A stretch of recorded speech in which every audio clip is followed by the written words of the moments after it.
Se habla de delincuencia organizada, que sabemos que es el ámbito legislativo que siempre estará sujeto a esa observación por parte del legislador y por supuesto que es un ámbito delictivo en el que al final se terminan colapsando todas esas garantías, como en nuestro caso, de las que ha venido hablando, en nuestro caso, a partir del 2008, el legislador. El tema, no sé la... Ok, bueno, para dar, para el desarrollo de esta mesa, iniciará el doctor Ramón García Gibson, ¿no? Es especialista en la materia, ¿no? Con diversas maestrías, tanto en la Facultad de Derecho de la UNAM como en la Universidad de Houston, ¿no? Es investigador nivel 1 del Sistema Nacional de Investigadores del CONACYT, investigador invitado del INACIPE y profesor de prevención de lavado de dinero y financiamiento del terrorismo en el Centro de Investigación y Docencia Económicas. Es fundador y director general de García Gibson Consultores, Sociedad Civil, despacho especializado en asesoría en cumplimiento regulatorio y prevención de lavado de dinero y financiación del terrorismo. Dentro de su actividad profesional, destacan el haber sido director del Departamento de Cumplimiento de HSBC para México, Centroamérica, Colombia y Venezuela, de Prevención de Lavado de Dinero, Grupo Financiero Banamex, Citigroup y de Cumplimiento de Grupo Financiero Santander Serfín. Asimismo, fue consultor en el Grupo de América Latina y el Caribe del Banco Mundial en Washington, entre otras cosas que realmente destacan. Tiene la palabra, doctor. Muchísimas gracias.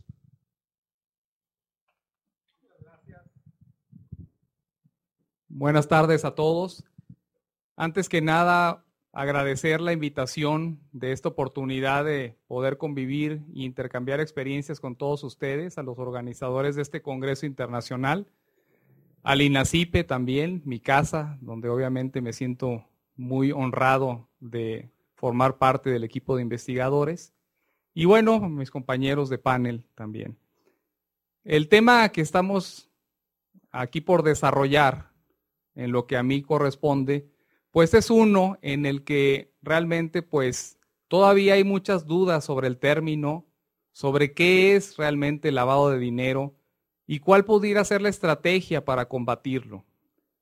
Definitivamente soy un convencido que atacando las finanzas de la delincuencia organizada es donde se le puede dar un golpe mortal a esta actividad delictiva. El tema lavado de dinero, como se mencionó, tiene pues mucho su origen rector en, obviamente, el Grupo de Acción Financiera Internacional, que en el marco de este Congreso Internacional, pues se tiene realmente que hacer referencia, sin lugar a duda, a este organismo del que México es miembro de pleno derecho desde el año 2000, el GAFI llamado. Y este Grupo de Acción Financiera Internacional tiene 40 recomendaciones relativas no nada más a la prevención y combate al lavado de dinero, sino a otros 2 delitos que realmente tenemos que tener en mente y debemos razonar también de cómo los vamos a atacar en nuestro país y en el contexto internacional. Estos 2 son el financiamiento al terrorismo, que desde luego el financiamiento al terrorismo también es una de las obligaciones que tienen los que se llaman sujetos obligados de conformidad con el Grupo de Acción Financiera Internacional de combatir este delito. Y el otro, que bueno, se incorpora recientemente a las recomendaciones de este Grupo de Acción Financiera Internacional, es el de proliferación de armas de destrucción masiva. Como vemos, tal vez en algunas circunstancias oímos lejanos todos estos, sobre todo los segundos elementos que les he mencionado, los delitos de financiamiento al terrorismo y proliferación de armas de destrucción masiva, pero hacia allá obviamente pues van todas estas recomendaciones. Antes de febrero de este año, el Grupo de Acción Financiera Internacional tenía 40 recomendaciones para el tema de lavado y 9 para financiamiento al terrorismo. Ahora en febrero de este año se hizo una unificación de criterios y existen estas 40 recomendaciones para estos 3 delitos. En el año 2008, y es importante mencionarlo, el Grupo de Acción Financiera Internacional hizo una revisión a México, a nuestro país. Y uno de los temas fundamentales de las observaciones que hizo este Grupo de Acción Financiera Internacional, que entre sus facultades tiene la de hacer revisiones a los miembros de este grupo para ver el debido cumplimiento con sus recomendaciones, una de las observaciones importantes que hizo Gafi a México fue el que estaba muy enfocado en nuestro sistema preventivo y de combate al lavado y nuestra regulación iba en esa materia hacia el sector financiero. Y que había otros tipos de actividades y otro tipo de personas que también pudieran ser susceptibles a que fueran penetradas por redes de lavado de dinero. Y esto es una práctica internacional. Dentro de Gafi se mencionan otras actividades que se llaman actividades vulnerables y que obviamente no nada más están dentro del sector financiero. En ese orden de ideas, a raíz de esta recomendación del Grupo de Acción Financiera Internacional, México mete una iniciativa de ley, de una ley federal para la identificación y detección de operaciones con recursos de procedencia ilícita, que, bueno, fue finalmente publicada. La iniciativa entró en el año 2010 y fue publicada el 17 de octubre de este año en el Diario Oficial, finalmente la ley. Y bueno, pues para noticia de todos y creo que una muy buena noticia para mí, creo que es uno de los temas muy, muy relevantes dentro de esta administración que está por terminar, el que haya salido esta ley que cubre también otras actividades que no es nada más el sector financiero. La ley tiene 9 meses para entrar en vigor y bueno, yo creo que va a ser una curva de aprendizaje bastante importante para estas nuevas actividades vulnerables y así tenemos la actividad de notarios públicos, corredores y agentes inmobiliarios, joyeros, vendedores de autos nuevos y usados, constructoras, y creo que es un tema que no es nuevo en el contexto internacional. Muchos países ya lo tienen incorporado dentro de sus legislaciones, pero obviamente México, al tomar esta iniciativa y al estarlo implementando, pues entramos en el concierto internacional dentro de las mejores prácticas de obviamente cómo se está llevando a cabo la prevención y combate a este delito. Es muy importante porque en general para el tema del lavado de dinero hay 3 etapas fundamentales. Y obviamente la primera etapa es cuando el dinero entra al sector financiero y es la introducción llamada. La segunda etapa es cuando a través de mecanismos sofisticados se le trata de dar la vuelta a ese dinero. Y un tema que es preocupante es la tercera etapa, cuando el dinero ya está integrado en la economía formal de un país a través de diferentes actividades. Esta tercera etapa de lavado de dinero, pues obviamente es la que se trata también de combatir y de prevenir con esta nueva ley federal. Entonces es un acierto muy importante porque ya el atacar finanzas, comercios de este tipo de actividades vulnerables, pues obviamente va a ser un control muy, muy adecuado y muy importante que nos estaba haciendo falta en el país. Con la ley es muy importante que ustedes sepan que se crea dentro de la Procuraduría General de la República una unidad de análisis financiero y contable. Precisamente esta unidad de análisis financiero y contable va a ser la encargada en gran medida, pues como su nombre lo indica, de hacer esta investigación y este estudio de las operaciones que pudieran estar siendo realizadas con recursos de procedencia ilícita en esta actividad. Y bueno, y finalmente en esta oportunidad introductoria en este panel, les comento que en febrero de este año, como lo mencioné al inicio, el Grupo de Acción Financiera Internacional emitió las nuevas 40 recomendaciones. Y hay temas muy interesantes. ¿Por qué es interesante esto del Gafi? Porque todo esto de Gafi, de Grupo de Acción Financiera Internacional, todas sus recomendaciones se tienen que ver plasmadas en ordenamientos jurídicos de los países miembros. Todas las disposiciones que tiene México en el tema de prevención del lavado de dinero y financiamiento al terrorismo, que son emitidas a la actualidad para el sistema financiero, datan del año 97 y básicamente vienen de las recomendaciones de este Gafi.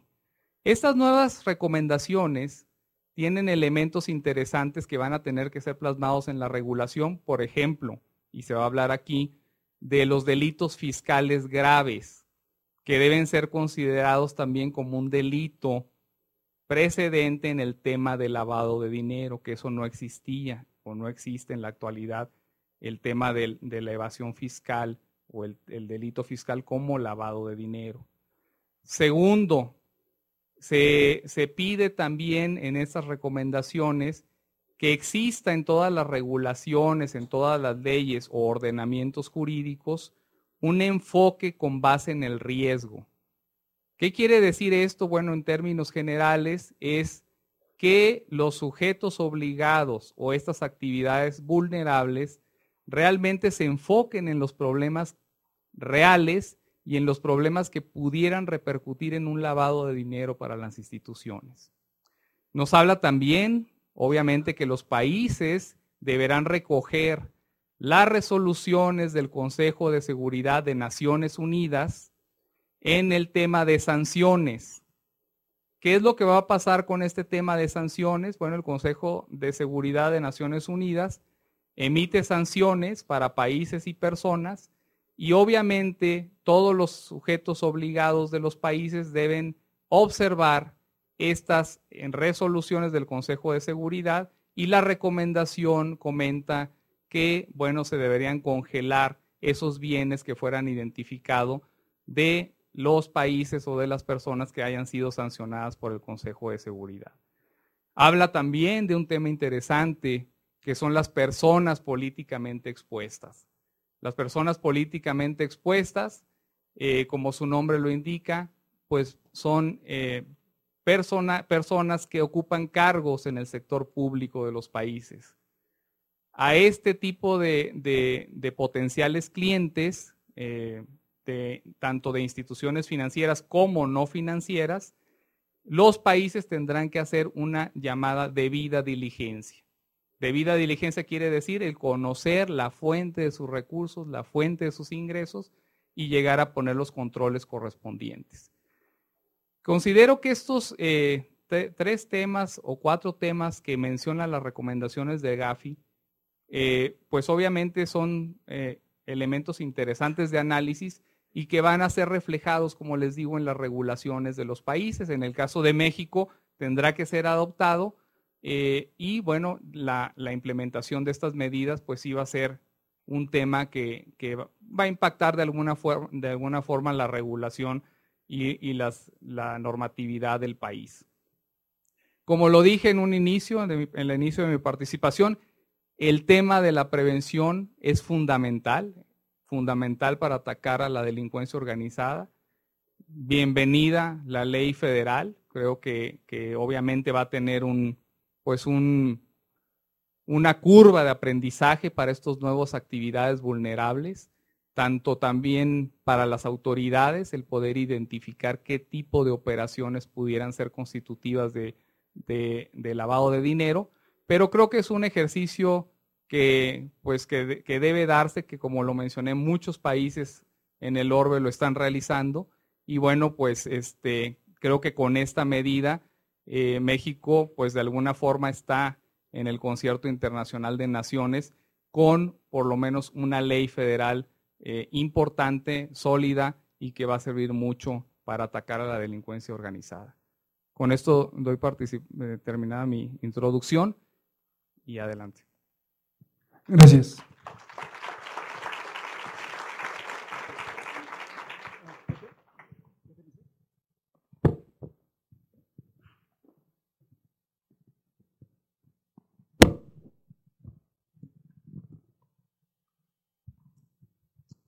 Bueno, gracias. Para continuar con el desarrollo de esta mesa, participará o hará su intervención el licenciado José Luis Nazardao. Es licenciado en Derecho, es miembro del número del Colegio de Abogados de México, de la Barra Mexicana Colegio de Abogados, así como de la Academia Mexicana de Psicología Criminal. Es socio fundador de Nazar y Asociados, coordinador de la Comisión Penal de la Barra Mexicana Colegio de Abogados, presidente de la Comisión de Seguridad Pública y Prevención del Delito de la Confederación de Cámaras Industriales y miembro fundador del Colegio de Criminología de la República Mexicana. En relación al sistema acusatorio adversarial, ha sido capacitador certificado por la Secretaría Técnica para la implementación del sistema penal acusatorio.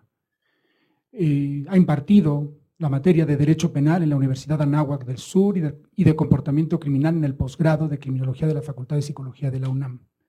Actualmente imparte cátedra en la maestría de la Universidad Panamericana.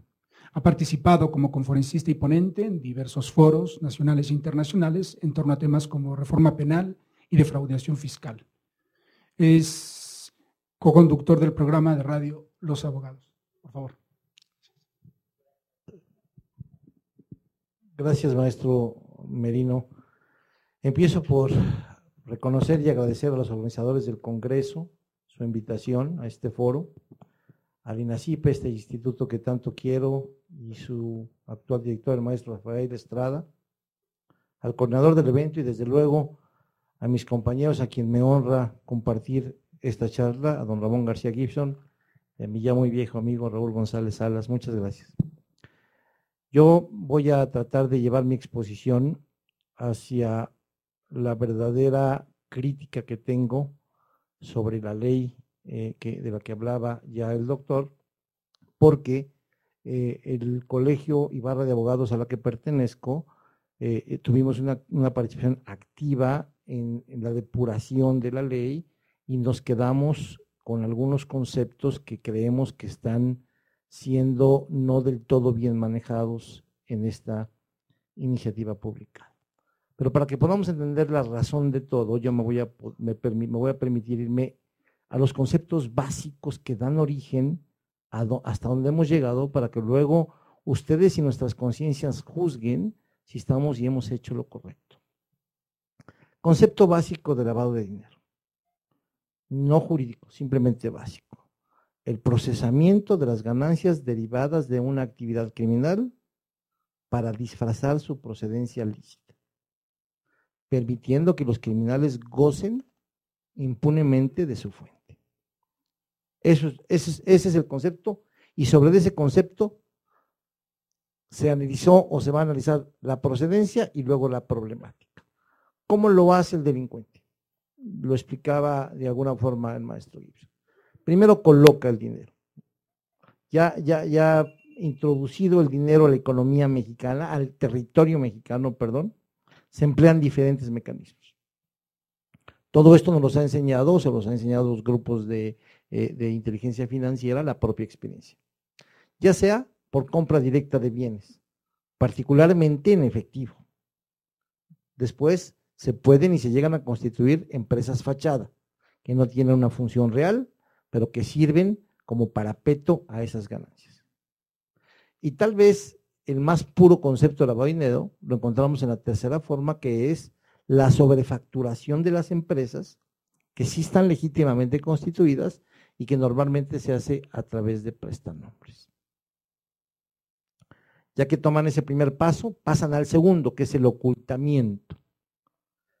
Dependiendo del mecanismo empleado, las organizaciones criminales tratan de impedir el origen del rastreo de la fuente. Por ejemplo, para introducir, normalmente el producto de la venta de drogas y armas es pagado en dólares, Estados Unidos, moneda de Estados Unidos de Norteamérica. Para introducirlos al mercado económico, al sistema financiero, lo que hacen estas organizaciones es simular transacciones y operaciones internacionales como pago de regalías, como contratos internacionales, como contratos transnacionales, que les permitan, y voy a poner comillas, justificar el ingreso de esos dólares cuya realidad es el procedimiento ilícito. Y finalmente, le integran a la economía. Los criminales disponen del producto de estas operaciones con recursos de procedencia ilícita a través de la venta aparentemente legítima de los activos y de los instrumentos empleados. Y ese dinero, ahora sí, está lavado. Ahora sí, aparenta venir de una actividad física. Pero ¿qué problema se tuvieron que enfrentar las organizaciones financieras y los organismos internacionales encargados de la lucha? Mientras más sofisticadas medidas de control se imponen, más sofisticada resulta la creatividad y la imaginación del delincuente. Y entonces, ni se acaba de implementar una medida preventiva cuando ya conocen la ida, el regreso y la vuelta. Dirían en el argot que mientras las autoridades van por la leche, los delincuentes regresaron con los quesos. Se procura que la regulación del sector financiero, y se entiende más bien que por la regulación al sistema del sector financiero, los delincuentes buscaron utilizar sistemas cada vez menos vinculados a dicho sector y otros mecanismos provenientes de actividades aparentemente ilícitas. Por lo tanto, hay que prevenir. El objeto de la prevención es que esas entidades vigiladas, nótese la palabra que estoy utilizando, entidades vigiladas, funcionen con modelos adecuados para que tengan controlados los riesgos de ser usados por el crimen organizado. De tal forma que día a día sea más difícil a través de ellas blanquear los capitales. Ya sea las medidas que logren la prevención o la dificultad de su acceso. Me voy a referir un poquito más a fondo en los antecedentes internacionales, pero no por ello me voy a detener. Ya lo decía el doctor Gibson, que a mi juicio es una autoridad en la materia, el aumento de la preocupación sobre estas operaciones ilícitas llamó la atención del Grupo de Acción Financiera Internacional para dedicarse específicamente al combate de blanqueo de capitales. Grupo que fue creado en la cumbre de G7 que se realizó en París en el 89. Entonces, ¿qué es el GAFI? El GAFI es un cuerpo creador de políticas que trabaja para generar el deseo político necesario de sus integrantes para obtener leyes nacionales y reformas regulatorias para combatir el lavado de dinero. Pero ojo, hace ratito en la intervención pasada se hablaba de las diferentes idiosincrasias. Yo estoy hablando de que GAFI, al ser un cuerpo creador de políticas, a mi juicio, las crea universalmente, como si todos pensáramos como los franceses, como si todos pensáramos como los ingleses, como si todos pensáramos como los mexicanos, y luego de ahí cada país tiene que adecuar a su ley, a su legislación, a sus costumbres y a sus sistemas esas normas regulatorias o creadas por el GAFI. Una vez creadas las políticas de prevención, se sugieren las legislaciones y una vez entradas estas en vigor, constantemente es un grupo que se mantiene activo para ir un paso adelante del crimen organizado y estar promoviendo y proponiendo las reformas y que se logren las medidas globales de prevención que se buscaron desde su origen. GAFI no puede solo, entonces GAFI se colabora con otros grupos involucrados en combatir el lavado de dinero, como lo son las unidades de inteligencia financiera del grupo Egmont, el Fondo Monetario Internacional, la Secretaría General de las Naciones Unidas para el Control de Estupefacientes y Prevención del Crimen, entre otras. ¿Qué cubre una operación ilícita? Ya entendiendo el contexto universal, vamos a entender el problema y luego vamos a entender la solución. ¿Qué cubre la cobertura de operaciones ilícitas? Pues lo que nos han enseñado por la experiencia internacional es que debería de cubrir fenómenos de delincuencia organizada, trata de personas, tráfico de migrantes, los delitos contra el sistema financiero, algunos de ellos, y en algunos casos los delitos contra la administración pública, como lo pueden ser el combate a la corrupción.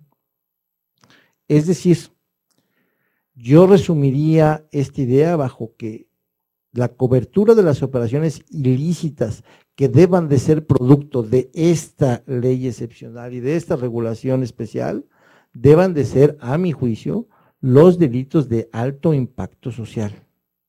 Vamos a abandonar desde este momento el concepto de delito grave o de no grave y de penalidad mínima y máxima. Yo creo que la política a sugerir serían los delitos de alto impacto social. Por eso, justamente por eso, del fraude fiscal me voy a ocupar un poquito más tarde. Gafi plantea 4 lineamientos básicos para combatir el fenómeno delincuencial. 1 es hay que salvaguardar a las instituciones del sector público.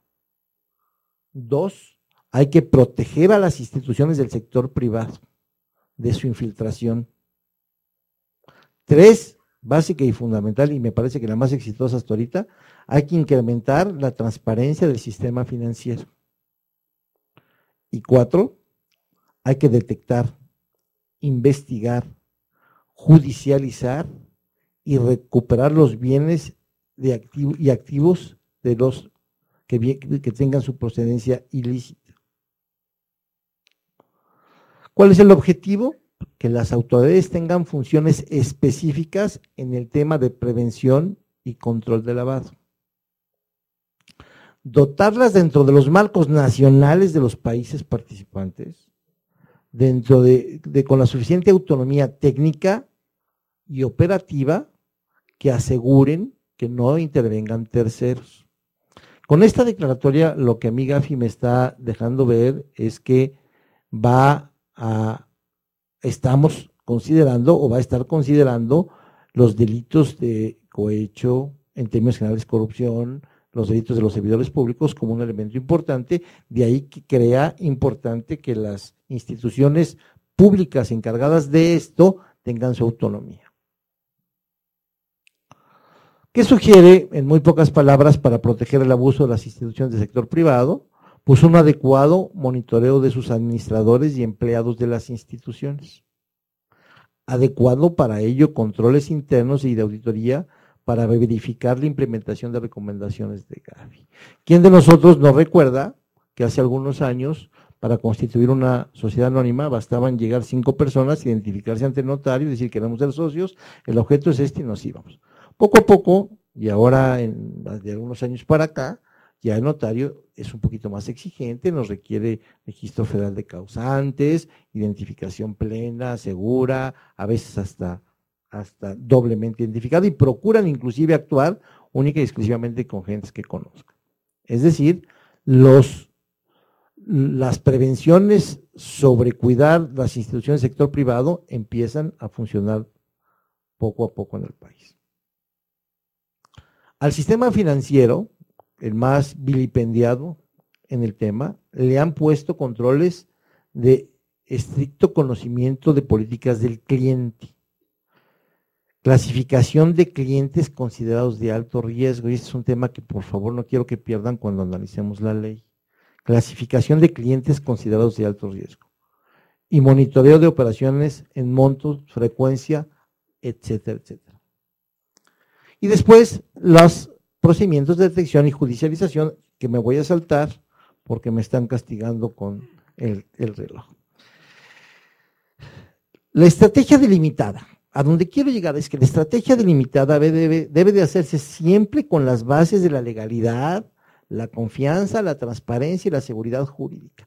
No es válido en aras de combatir un crimen que nos rebasa, en aras de combatir organizaciones más poderosas que el mismo Estado, premisa que en lo personal me niego a reconocer, pero que he escuchado reconocer a las autoridades, no es válido ser laxos en el respeto a los derechos humanos, no es válido ser laxos en el respeto a un Estado y un control absoluto de la legalidad. Por eso, mi crítica en 3 palabras a la ley, que me parece en principio buena, es que es una ley que clasifica por montos de operación y por tipos de operación, no por operador. A mí me indigna que cualquiera de los que estamos aquí, por comprar un coche o por realizar una operación, a veces hasta de 20,000 pesos, podamos generar un reporte que además, con el respeto a la institución, y miren dónde lo digo, lo va a controlar la propia Procuraduría General de la República. Y si le sigo rascando, porque ya me pusieron un minuto, tendré que llegar a hablar hasta de pesquisas. No estoy de acuerdo en que se haya generalizado operación y tipo de operación, olvidando el operador. Creo que hoy por hoy los sistemas de investigación tienen que ser lo suficientemente eficientes y eficaces para saber qué operaciones hay que ponerle el ojo, qué montos hay que vigilar, pero en especial a quiénes hay que vigilar. En el tema fiscal, le voy a dejar la pregunta sembrada a mi amigo Raúl, que sé perfectamente por dónde va, y diría yo, ¿qué no estábamos hablando de operaciones con recursos de procedencia ilícita? ¿Y qué los ilícitos generan cargas fiscales? Luego entonces, el dinero que proviene de la defraudación fiscal, a mí no me parece que deba ser objeto de regulación de este tipo de delitos. Yo pensaría que en la propia pena del defraudador fiscal va el espíritu del legislador para imponer la sanción por ocultar el dinero producto de esa actividad legal, cuya ilegalidad únicamente consiste en no tributar al Estado. Y esto me parecería un abuso, porque si creamos un régimen de excepción para combatir a un delincuente organizado que secuestra, que extorsiona y que trafica con armas, personas, bienes y droga, pues que no sea la misma medida que se le juzgue a un empresario que posiblemente tuvo que usar el IVA que recaudó para pagar la nómina o las fuertes cargas sociales de su empresa. En fin, no quiero usar más de su tiempo. Muchísimas gracias.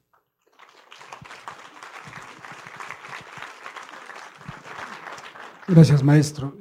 Bueno, a la exposición de ambos expertos, sencillamente me gustaría hacer unas observaciones que la complementan, ¿no?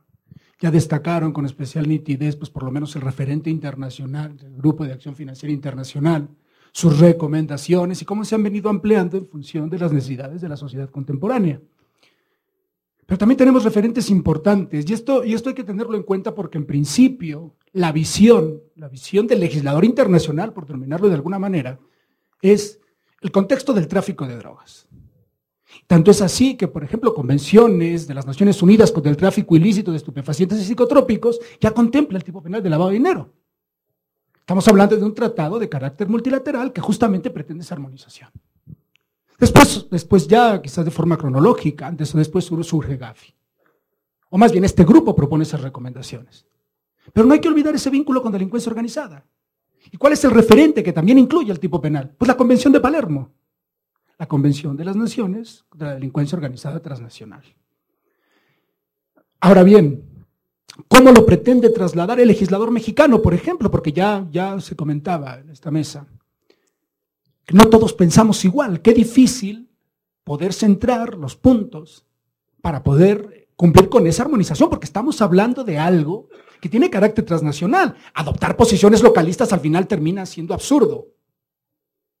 Pero lo difícil es ya trasladarlo a la legislación.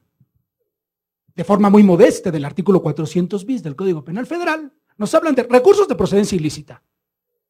En un mismo marco penal, nos incluyen diversas conductas, y al último nos dice el legislador. Bueno, que se configure el tipo a partir de un elemento subjetivo, que es el propósito de ocultar. Pero es que por otra parte, y por eso cuando daba el preámbulo, señalaba de las medidas extraordinarias o de excepción, porque por otra parte tenemos, y ahora que comentaban, que ustedes hacían esas observaciones, pensaba mucho en la ley de extinción de dominio, que es algo que debe de preocuparnos. Porque fíjense, el contexto internacional, las Naciones Unidas, y sobre todo ya sabemos, a petición de quién, ya sabemos que las Naciones Unidas, pues bueno, finalmente marcan la pauta. Pero ¿cómo lo vamos a trasladar? ¿Qué tenemos que hacer? O sea, ¿realmente el tipo penal, por ejemplo, de recursos de procedencia ilícita cumple con las expectativas? Porque después viene la labor del penalista nacional. ¿Cuál es el bien jurídico? Porque está muy bien lo que tú me dices en el plano internacional, pero es que yo tengo que acotar el bien jurídico, que es el parámetro justamente del penalista para punir la conducta. Porque está muy bien, todos conocemos esa realidad, pero es que viene la parte técnica. Al final nos damos cuenta de que las cosas, cuando se hacen en los planos internacionales, no se hacen con la suficiente profundidad y de acuerdo, de verdad, a las exigencias del Estado de Derecho. Y hay que tener en cuenta que cuando se aplaude la represión, se debe de tener en cuenta que el derecho penal, el principal problema que tiene es que no siempre cae sobre los que realmente son responsables. Y que cuando cae sobre los responsables, también existen límites. Si no, no tendría caso la discusión que se ha venido dando a partir del 2008. Bueno, después de este planteamiento, ¿no?, de conclusión, que es un tema bastante amplio, y la verdad es que da para mucho, como ven. Ahora, concluir esta mesa. Raúl González Salas Campos, y me permitiré leer su currículum. Es licenciado en Derecho por la Universidad Nacional Autónoma de México y doctor en Derecho por la Universidad de Barcelona. Ha realizado tareas de investigación en el Instituto Max Planck de Derecho Penal Internacional en la ciudad de Friburgo, Alemania. Es miembro de número de la Academia Mexicana de Ciencias Penales y profesor de Derecho Penal Parte General y Parte Especial del Instituto Tecnológico Autónomo de México, ITAM. Ha trabajado también como abogado litigante. Es autor de los títulos siguientes: La teoría del bien jurídico en derecho penal, los delitos fiscales y la presunción en la valoración de la prueba. Por favor. Muchas gracias. Gracias por compartir la mesa con Ramón, con Pepe, con el presidente de la mesa.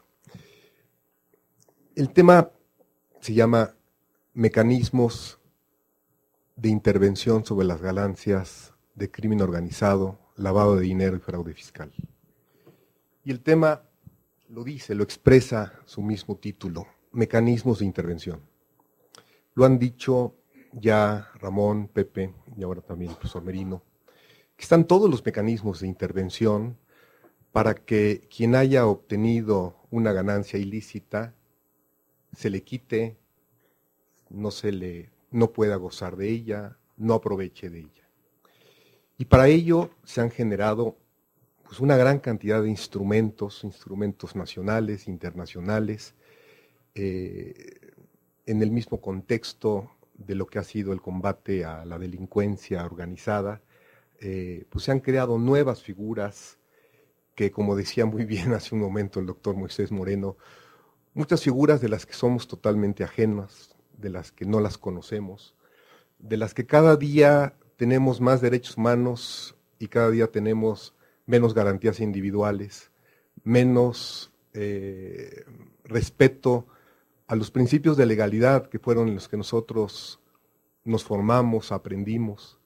Y como decía muy bien mi amigo Pepe Nazar, hace muchos años que nos conocemos, ya estamos viejos, parece que ya pertenecemos a una generación en donde ya los cambios son diferentes. Hace un momento el doctor Moisés Moreno trataba de decir algunos parámetros de distinción entre autoría y participación en la delincuencia organizada. Yo mejor digo, pues ¿para qué? Mejor ya adoptamos gran parte de la cultura americana y entonces todos son delincuentes hasta que no le demos el perdón a alguien y nomás vamos a aplicar la pena entre más lo podamos hacer. Y todo esto nos lleva a que, sí, muchos mecanismos tenemos, muchos instrumentos para combatir la delincuencia organizada, pero como yo los he expresado en esta mesa y lo están dando a entender, son mecanismos que se asemejan a a cómo cortar el pasto. Cortamos el pasto, pero en lugar de cortarlo con una máquina de cortar el pasto, lo estamos cortando con una pala mecánica. Nos estamos llevando a todos, nos estamos llevando a toda la ciudadanía, y ahí vamos todos. Si vemos esta ley de procedencia de recursos ilícitos, carambas, es verdaderamente delicada. Además impone unas cargas y unas obligaciones ser policías todos de todos. Y bueno, esto pues ya se dice en el contexto, es realmente preocupante. Prácticamente podríamos llamarle un poco futurista lo que hizo George Orwell cuando escribió 1984. Cada vez estamos más fiscalizados, nos siguen fiscalizando, pues ya pronto nos pongan un chip para que nos digan exactamente cómo están nuestros recursos, y hacia allá vamos. Todo esto se eliminaría el día de mañana cuando se elimine el dinero en moneda. Hacia allá vamos, un dinero electrónico, porque entonces estaríamos totalmente fiscalizados. ¿Por qué no se hace esto? Yo he leído, no sé si sea cierto, pero que de la total cantidad de dólares que hay en el mundo, solamente el 4% está emitido en moneda y en billete. Y todo lo demás es electrónico. O sea, el dinero es una ficción. Va y se mueve. Pero regreso al tema. Son los mecanismos que nos están introduciendo nacional e internacionalmente y que lo que sí nos representa es que cada día tenemos menos libertades. Estamos más fiscalizados. Podemos hacer menos operaciones. Y esto es lo preocupante. No estoy en contra que no se combata a quien cometa delito. La delincuencia organizada, hace muchos años la bautizó el doctor García Ramírez como el bebé de Rosemary ha nacido en el año 1996. Ahora es un monstruo terrible. Perdónenme, pero lo peor que puede haber, de lo más difícil que puede haber, es ser funcionario público. Porque los servidores públicos están en el mayor riesgo por trabajar, combatir la delincuencia organizada, pero a veces no tanto por la delincuencia, sino internamente. Voy a mi tema, no quiero plantear eso. ¿Cómo se generó este delito de lavado de dinero? Fíjense, y este es el comentario que le decía a Pepe, que me decía, esto empezó en el Código Fiscal de la Federación, en el artículo 115 bis, creo que en el año 95, se cambió al Código Penal y se metió dentro de el encubrimiento, en el título del encubrimiento, el que tapa, el que oculta, el que ayuda a otro a lavar el dinero, por las recomendaciones que había de las Naciones Unidas. Pero luego cambió, ya no fue el encubrimiento, ahora es el encubrimiento de sí mismo. Entonces, esto nos puede llevar a casos como el ladrón que se robó una cosa y ahora la está utilizando, la está aprovechando, también está cometiendo lavado de dinero. O sea, nuestro principio del non bis in idem que tanto aprendimos y que la tuvimos, pues hace agua, hace totalmente agua. Ya no tenemos esa garantía. Se nos ha olvidado que la Revolución Francesa, cuando creó los postulados de libertad, de legalidad, de igualdad, fue para dar las garantías, los derechos fundamentales al delincuente, contra el gran monstruo que era el Leviatán estatal. Y esto se nos ha olvidado, ya ha pasado a un lado. Ahora todo se ha volcado con relación a darle más mecanismos al Estado, más dinero al Estado, para combatir el delito, y nomás midamos las consecuencias que ha sucedido esto por los resultados que tenemos. Donde más violencia hay, y la ha generado no solamente el Estado mexicano, los estados en todo el mundo ha generado mayor violencia. Entonces, echar marcha atrás sobre estos mecanismos es muy difícil porque la corriente es muy fuerte. Esto es ir en contra de la corriente. Pero los que creemos en esto y tenemos un poquito de voz, aunque sea poniendo un dedo contra la corriente, tratemos de hacerlo. Y yo creo que han sido los que estamos, algunos en esta mesa, todos estamos en esta mesa, los que han organizado en este evento. Me preocupa mucho.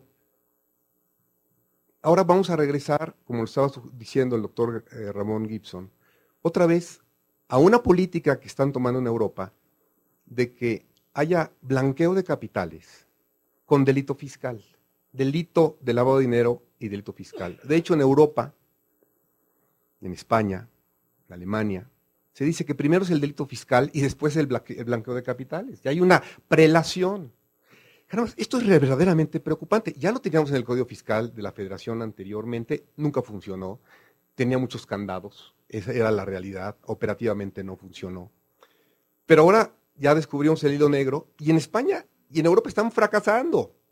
A mí me preocupa mucho que una de las razones de todo esto es que ya se cansaron un sector del grupo económico, el lado oculto de las cosas, los que verdaderamente manejan el dinero, ya se cansaron de Suiza, de que Suiza sea un paraíso fiscal. Y ahora están haciendo todo lo que puedan para quitarle a Suiza y ser el paraíso fiscal. Y pobres suizos, ahora que van a vivir, ¿no? Porque por lo general viven de esto y en otras cosas más. Pero ¿qué está haciendo España? Un proyecto de ley para invertir dinero en España porque está en una crisis terrible y con 160,000 euros invierten en un inmueble, pueden adquirir la residencia. Es un proyecto de ley. 160,000 euros tampoco no es una gran cantidad. Estamos hablando de 2,5 millones, casi 3 millones de pesos. Bien, lo que quiero decir es que ¿dónde se están moviendo? ¿Dónde está el lado oculto de las cosas?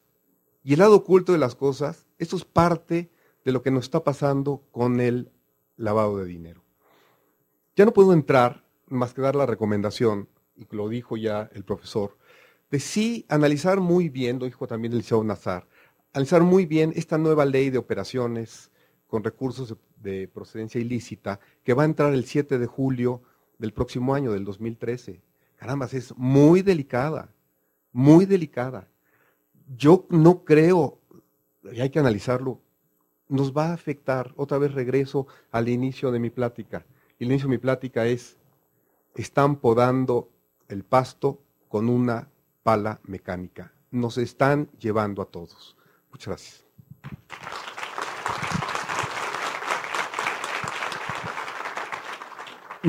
Muchísimas gracias. Se abre la sesión de preguntas y respuestas.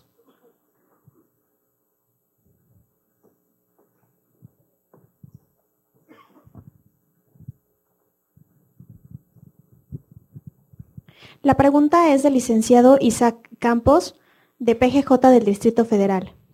¿Quiénes controlan las GAFI? ¿Y qué ha hecho sobre el financiamiento al terrorismo y la proliferación de armas de desaparición masiva? Destrucción masiva, perdón.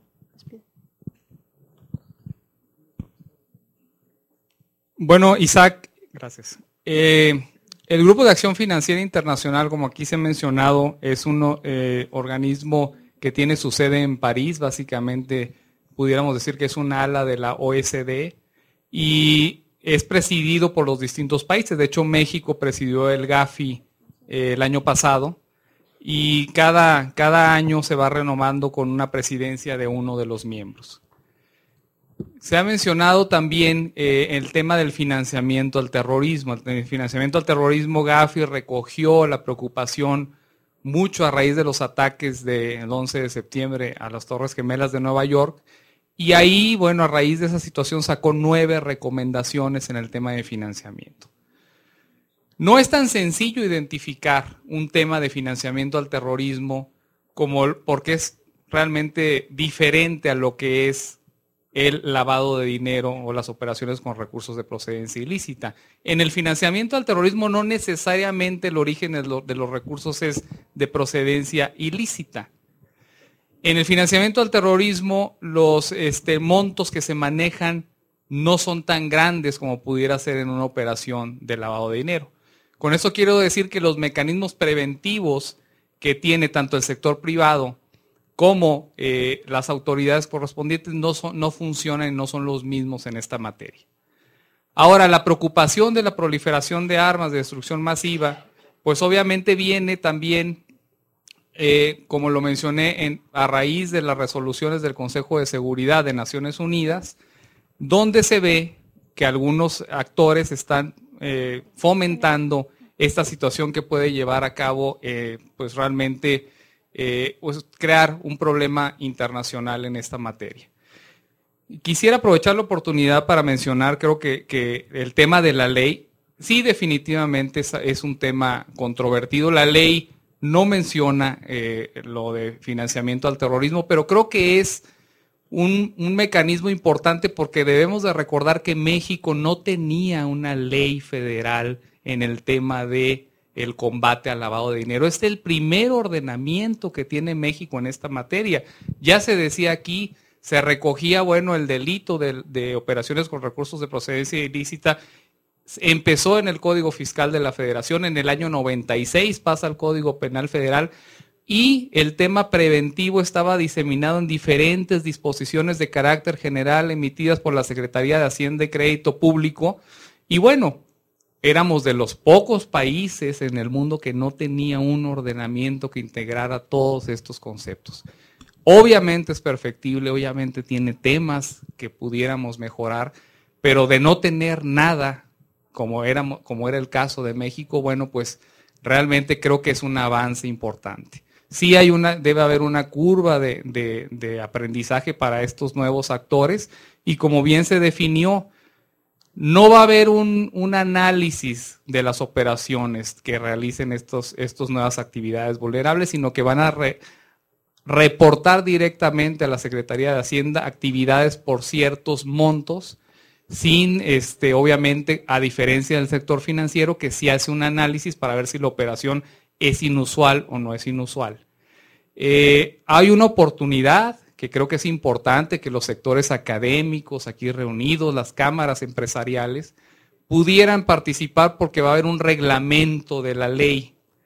Ya se dijo aquí que entra en vigor 9 meses después de su publicación en el diario, y una vez que entra en vigor hay 30 días para que el Ejecutivo Federal emita el reglamento de la ley, donde ya se llevará a detalle cada uno de estos supuestos. Entonces, bueno, creo que todavía hay una oportunidad para recoger opiniones y plasmarlas en el reglamento.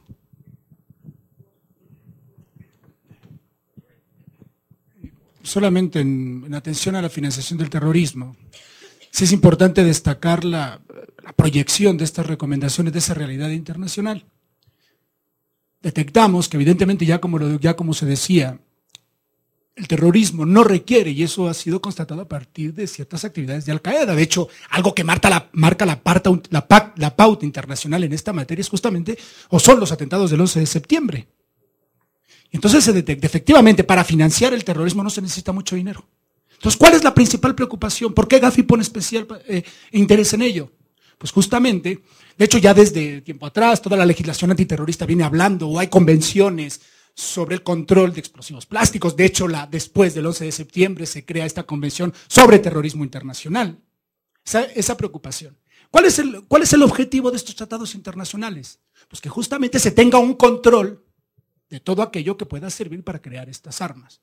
Pero es verdad, como se decía, la financiación del terrorismo no requiere de mucho. Yo estaba recordando, ahora que tú lo comentabas, ciertas recomendaciones de la Unión Europea, por ejemplo, ¿no? Algunas que se dieron en el marco del Consejo de Europa a propósito del 11 de septiembre, donde se llamaba la atención del traslado de dinero que se daba a través de esas casas de Western Union, por ejemplo, ¿no? Decía la misma Unión Europea, y a su vez también eso lo establecía la propia Asamblea de las Naciones Unidas y el Consejo de Seguridad. Deben de cuidar eso, porque finalmente ese tipo de actividades de financiación del terrorismo, para tener, por ejemplo, células, para tener comandos, ya sea en Nueva York, la misma forma que en Holanda, en Madrid, en México, en donde sea. Hay que tener cuidado, porque a veces, contrariamente a lo que se piensa, el terrorismo no necesita de mucho dinero. Y entonces es una preocupación, y Gafi ha puesto especial atención en ello. La siguiente pregunta es de Sergio Martínez. ¿Cuál sería la propuesta de México para no solo seguir copiando modelos que han funcionado en otros países, como la extinción de dominio, y el que el uso del sistema financiero nos genere sospechosos y deje sin detección a los verdaderos delincuentes, no solo organizados?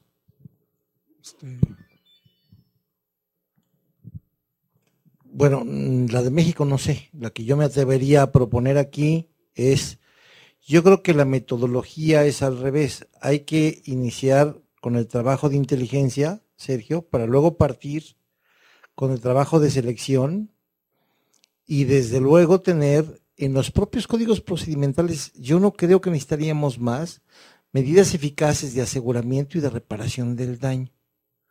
Por ejemplo, un empresario que se ve en una operación vinculado por imprudencia, por falta de cuidado, con el cruce de dinero de un criminal. El Ministerio Público está autorizado, y sé que lo va a hacer, le va a asegurar las cuentas a ese empresario. Ese empresario va a tener que ir a la justicia federal a que le concedan el amparo para que dejen sin efectos el aseguramiento.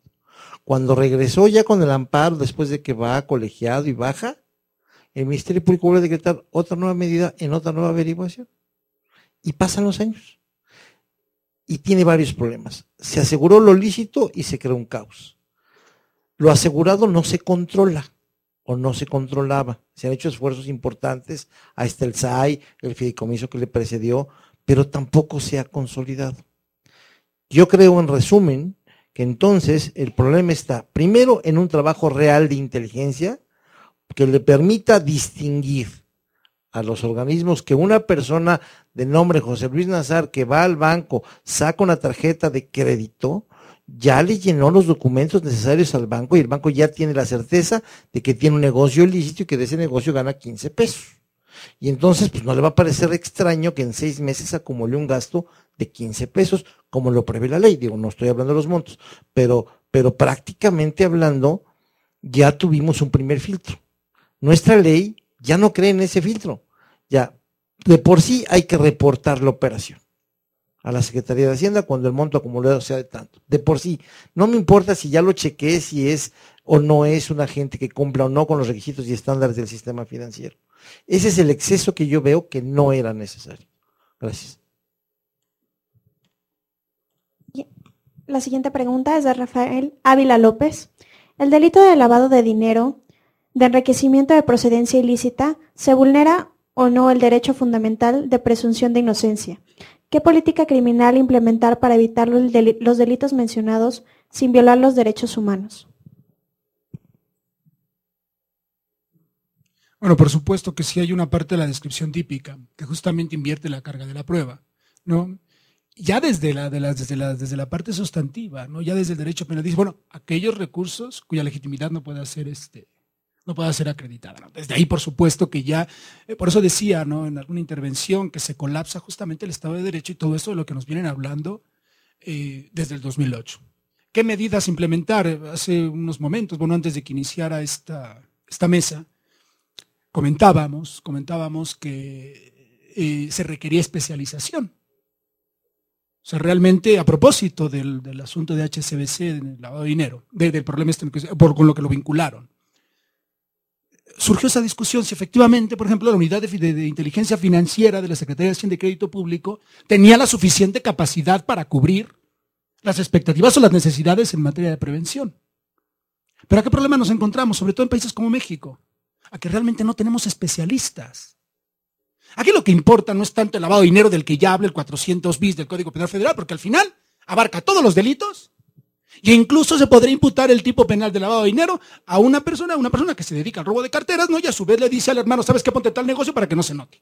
De verdad, vean ustedes la redacción. No, lo que importa es aquí las cuestiones financieras y lo que realmente nutre a la delincuencia organizada, que es el objetivo final.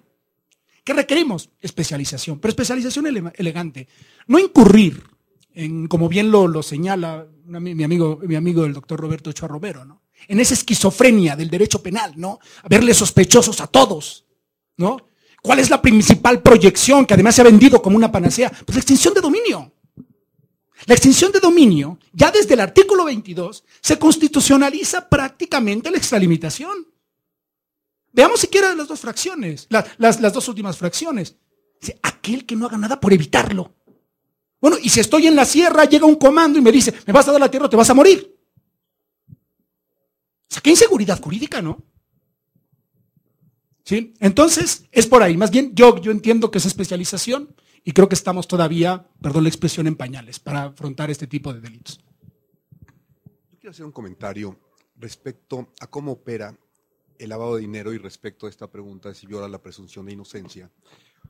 Y sobre todo vinculado con un tema que en derecho procesal penal y derecho penal no se quiere abrir realmente, que es el tema de la carga de la prueba. El tema de la carga de la prueba a veces se esconde, se dice en derecho penal no debe haber la carga de la prueba, el Ministerio Público está obligado a probar y el inculpado solamente defenderse. Pero en realidad la carga de la prueba se transmite.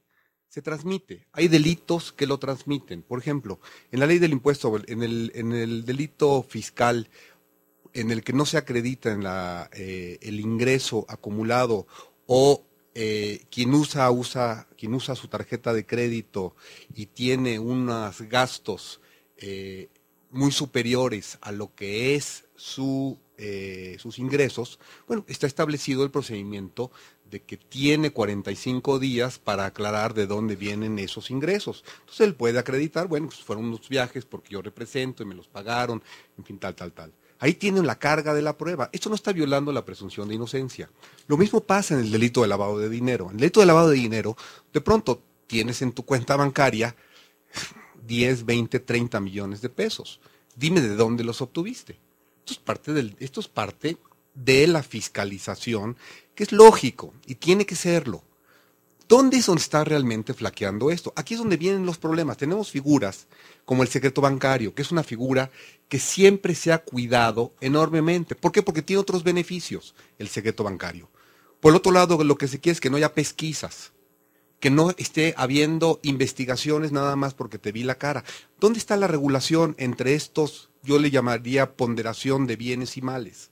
Entonces, regresando al tema de la presunción de inocencia, regresando al tema de la carga de la prueba, es un tema procesal que hay que abrirlo, que hay que discutirlo.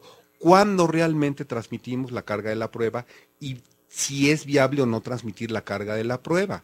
No podemos llegar a las épocas como la época de la Inquisición o a la época que estamos llegando, y de alguna manera se mencionó, de un derecho penal de autor y no tener un derecho penal del hecho. Como a ti yo te veo que, mira, tienes unas botas y tienes unas cadenas y tienes esto, ya eres un delincuente. No, este es un derecho penal de autor. Pero ¿dónde estaban todos estos principios? Eso es lo que se les ha olvidado, y perdónenme, se les ha olvidado al derecho internacional.